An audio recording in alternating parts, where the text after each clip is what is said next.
Hi everyone, welcome to today's show, which is brought to you by Practical CBT, helping men take small steps for stronger mental health. Wednesday today as we edge closer to Sunday's big derby in the quarter-final of the Premier Sports Cup. We're discussing that a little bit today, got a wee bit of news on that game. We had Sebastian Tounekti, our sensation, meeting the media yesterday for the first time, so he had a few interesting things to say as well. And yeah, a number of other kind of, I think, fairly interesting stories as well today. I'll need to take the surprise out of my voice.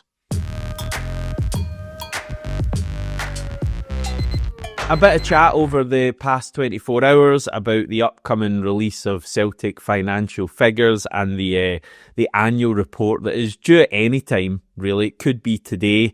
So it was September the 16th last year, September the 18th the year before that, September the 20th in each of the 2 years prior to that. Today is September the 17th, so this could be released at any time. And yeah, the figures I think are going to be interesting. We're going to find out there's a hell of a lot of money in the bank. Yesterday, journalist Michael Gannon on the Record Celtic podcast said he had heard that figures could have £100 million in the bank, which is going to go down with the Celtic support about as well as swimming lessons on Loch Lomond. So yeah, I mean, the figures are going to be interesting. I was looking back at like the releasing of the stuff last year, and I actually didn't realise this, but Celtic, the past couple of years, don't think they did it prior to that, have released like this giant document, basically, if you can even call it a document. It's basically a magazine or even a book, 80 pages of information that if you can make some sort of sense of it, I would say is fairly valuable and insightful information. It's also had pretty lengthy statements from the chairman, Peter Lawwell, and the chief executive, Michael Nicholson, as well. So we're going to get that when the club release the financial figures this year. And yeah, I don't think we're going to get any of our questions answered. And if anything, it's probably going to be more frustration. But I do think that it could, prove to be useful in terms of like the fan movement that's going on at the moment, just to maybe get it in black and white how valuable the Celtic support are to what the club do. And I know the figures that we're going to get are going to be vast, given that we played in a new expanded kind of Champions League format with more money on offer than ever before. And we actually did quite well in it last season. And we broke our kind of record sale last season when Matt O'Reilly left the club. So the financial figures are going to look really good, but I also think, a lot of that will be the money that Celtic fans have put into the club via ticket sales and merchandise and whatever else. And maybe we can get something together that the vast majority of the Celtic support agree with, that can make our kind of feelings about how the club is being run clear. Whether that's like a boycott of merchandise that I personally think would be a good move. It doesn't harm the team in any way, but makes it clear to the club that we're not happy. So yeah, I'm intrigued to see how it's going to go, what the club are going to say. It's not often we hear from Michael Nicholson and Peter Lawwell, even in written form. But I think I'm more intrigued about what the next actions are. You hear noises about this kind of fan group gathering some sort of momentum, various people being elected into certain positions. And obviously the first action we had, first meaningful action at the game on Sunday, people are kind of hailing that as a success. So yeah, next steps are going to be interesting. In terms of the actual football, the real bright spark from Sunday was Sebastian Tounekti, who was just excellent, a breath of fresh air. And he met the media yesterday, so the kind of mainstream media, I think the written media as well, and fan media, which as always I think, is where the really interesting stuff was tackled. Like how he actually says his name, and he made it very clear that it's Tounekti. So no excuses now, even though your dad's still going to refer to him as Tounekti for the rest of the season, but that's up to your dad.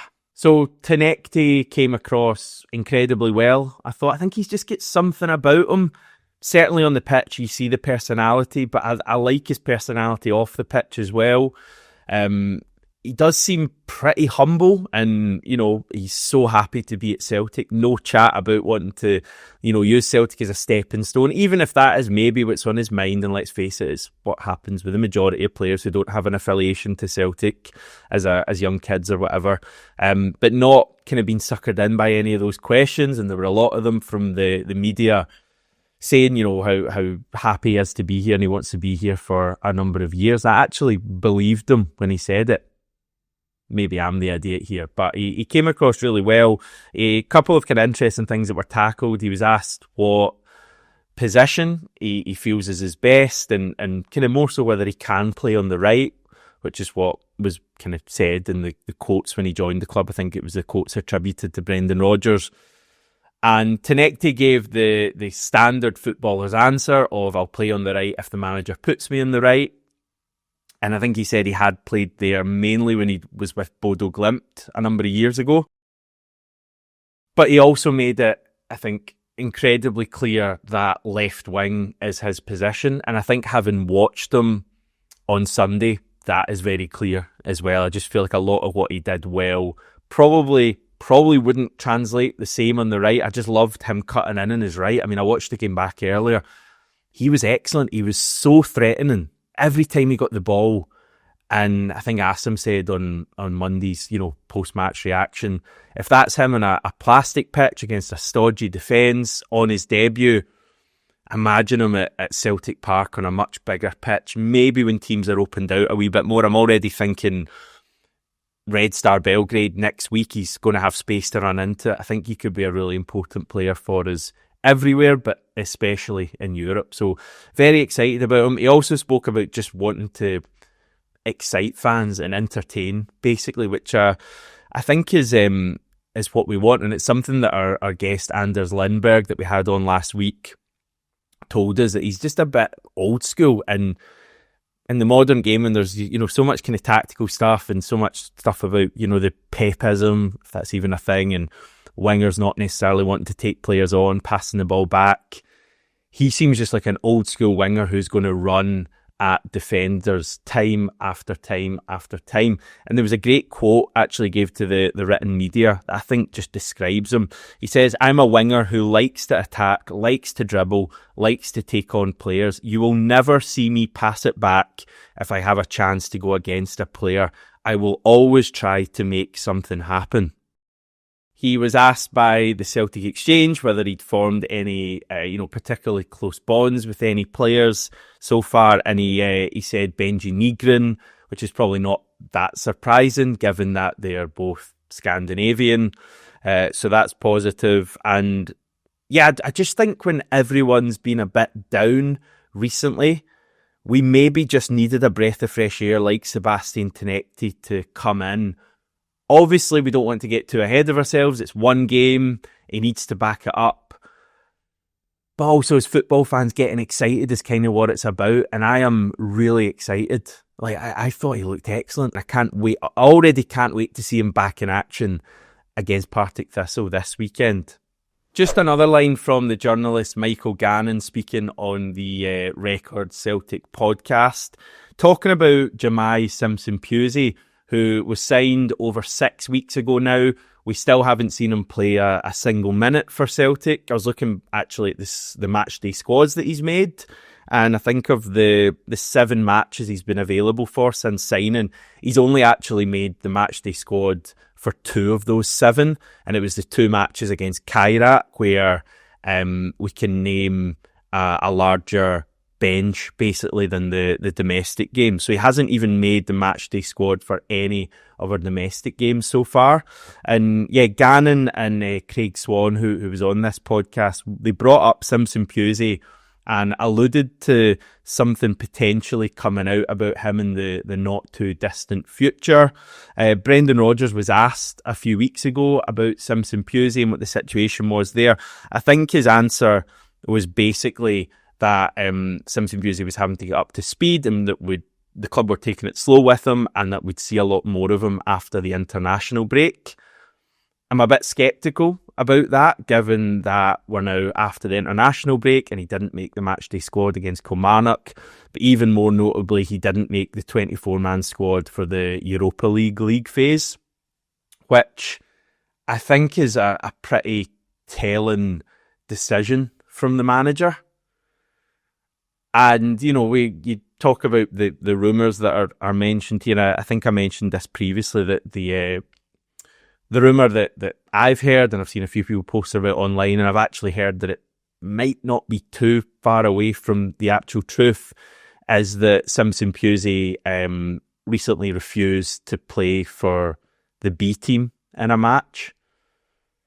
So again, not totally sure if that's the complete case, but that would certainly align maybe with what we've seen so far with Simpson-Pusey not even making matchday squads.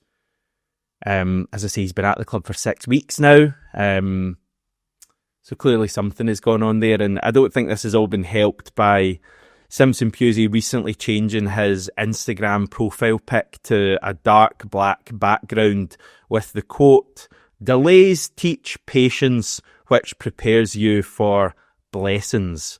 And you can obviously read into that. So, yeah, looking like a pretty bad signing so far. Some cool news now, though, ahead of Sunday's League Cup quarter-final against Partick Thistle. Yesterday, Tuesday, I think 10 a.m, the SFA always released their refereeing appointments for the following weekend's matches. They did that yesterday. The referee for the game on Sunday is Kevin Clancy, and he will be assisted by Ross McLeod and David Dunn.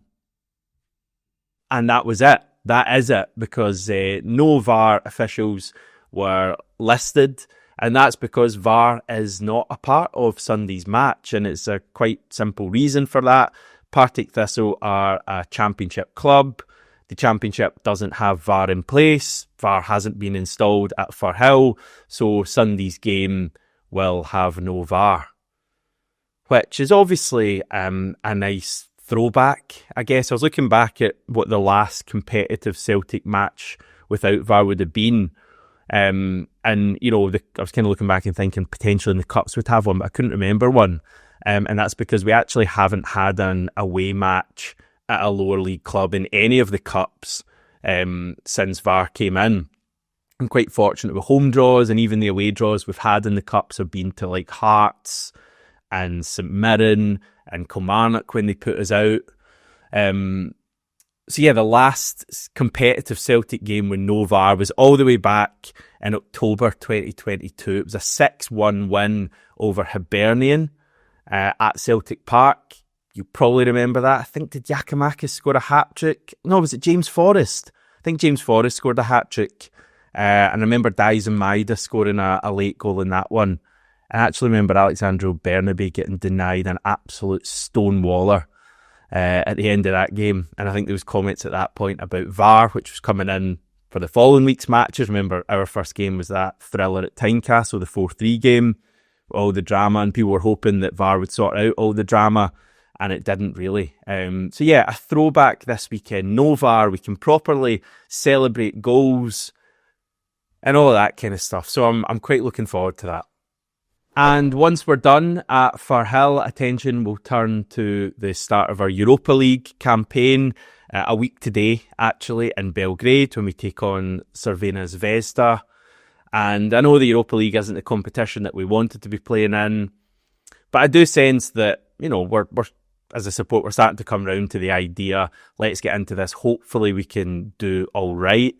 Certainly need to play a hell of a lot better. But I'm looking forward to getting our teeth properly into this and properly finding out about all the teams we're going to face. I enjoy doing that in the channel, enjoy bringing that stuff to you, and we'll certainly be doing that, starting with Crvena Zvezda, who actually play in the Eternal Derby against Partizan this weekend. So it's a big game, big couple of games coming up for them, and certainly no opportunity, I don't think, for them to rest players like we might do at Firhill. As I say, we'll obviously dive in more to Crvena Zvezda ahead of next week, but they are in really good form. They've won their last two matches 7-1 and 5-1, And those have been against like the 4th and 5th place teams in Serbia. So they're scoring a lot of goals. I think they're averaging in the league like 5 goals a game, just under 5 goals a game so far this season. So they clearly have clicked in an attacking sense. They did go out of the Champions League to Paphos, which is quite an embarrassing result. Not quite at Kairat levels, but certainly not a great thing for them. But yeah, that's going to be a really tough game next week. Bit of tragic news coming out of Red Star yesterday. They announced the death of their former midfielder and captain Dejan Milivanovic, who has passed away at the age of 41 after collapsing during a Veterans League match while playing for Red Star. So a pretty horrific story there. Milivanovic had 2 different spells at Red Star, played a total of 321 matches and scored 40 goals. So fair to say that's a club that are in mourning at the moment, and they're away in the derby this weekend, assuming that match is still played, and then next week's match will be their first game back at their Rajko Mitic stadium since the really sad news. So that's likely to be a really poignant affair for us.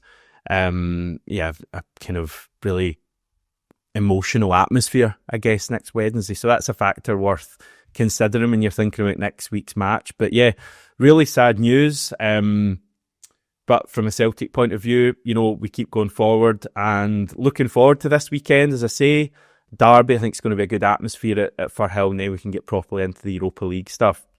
As I say, we've got the financial figures coming out imminently and a number of other things to discuss as well. So please stick with the channel. Appreciate your support. Back tomorrow.